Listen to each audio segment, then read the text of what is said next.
संयम का बहुत अपने जीवन में महत्व है। अभी आपने सुना होगा, देखा होगा, प्रधानमंत्री आदरणीय मोदी जी बोल रहे थे, संकल्प और संयम, दृढ़ निश्चय, इच्छा शक्ति और उस पर लगातार अभ्यास करना। संयम माने अभ्यास करना। हमें सुबह जगने की आदत नहीं है, आलस्य प्रमाद आता है, तो उसके लिए संयम जब हम करते हैं, अभ्यास करते हैं बार बार, तो इसको हम संयम कहते हैं।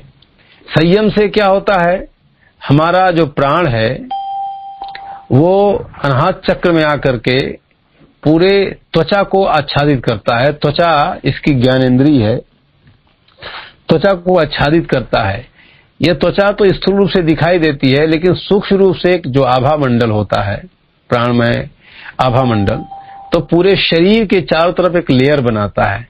इस संयम से वो आभा मंडल में बाहर के जो विकिरण है वो प्रवेश नहीं कर पाते हैं, तो हमें जो विषय पर संयम कर रहे हैं उसकी सिद्धि होती है। और उस संयम से, संयम का संबंध बहुत सा है, अनाहत चक्र से इससे बहुत सा ऐश्वर्य, खजाना आदि होने की प्राप्त हो जाती है। यह टाइम मैनेजमेंट पर अधिकार कर लेता है, यह प्राण पर अधिकार कर लेता है, यह विचारों पर अधिकार कर लेता है। परम पूज्य गुरुदेव ने इसके बारे में लिखा हुआ है, इंद्रिय संयम, अर्थ संयम, समय संयम, विचार संयम का सतत अभ्यास करेंगे। अगर संयम सदना शुरू हो जाएगा तो संयम से एक 4 चीजें साध सकते हैं।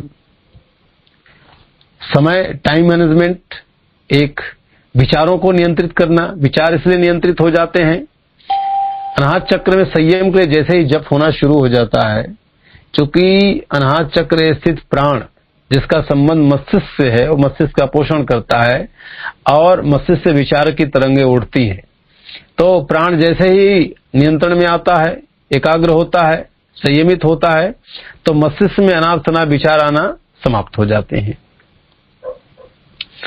इंद्रियां यहीं से नियंत्रित होती हैं। इंद्रियां इसलिए नियंत्रित होती हैं कि दूसरा इसी के साथ में जुड़ा हुआ प्राण के साथ में नाग है। नाग का सीधा संबंध हमारी काम वासना से, कुंडलनी शक्ति से। कुंडलनी शक्ति जैसे ही संयमित हो जाती है तो इंद्रियां व्यक्ति के अधीन हो जाती हैं।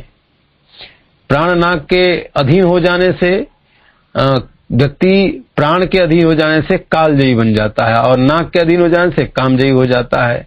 तो समय संयम, इंद्रिय संयम, विचार संयम। चौथा, जब इन सब का संयम शुरू हो जाता है तो अर्थ संयम तो स्वतः अपने आप ही हो जाता है। कितना इंद्रियों को खिलाना है, कितना इंद्रियों को भोग कराना है, वो सारी की सारी बातें सुनिश्चित कर लेता है व्यक्ति। और संयम से व्यक्ति के अंदर ज्ञान का अभ्युदय होता है। यहीं से आदमी का योग सधता है, पहला योग शुरू हो जाता है। यहीं से स्वामित्व की प्राप्ति हो जाती है। जिसके पास अच्छा संयम होता है जिस विषय में, उस चीज का वह स्वामी बन जाता है। संयम की साधना से स्वामित्व की प्राप्ति होती है।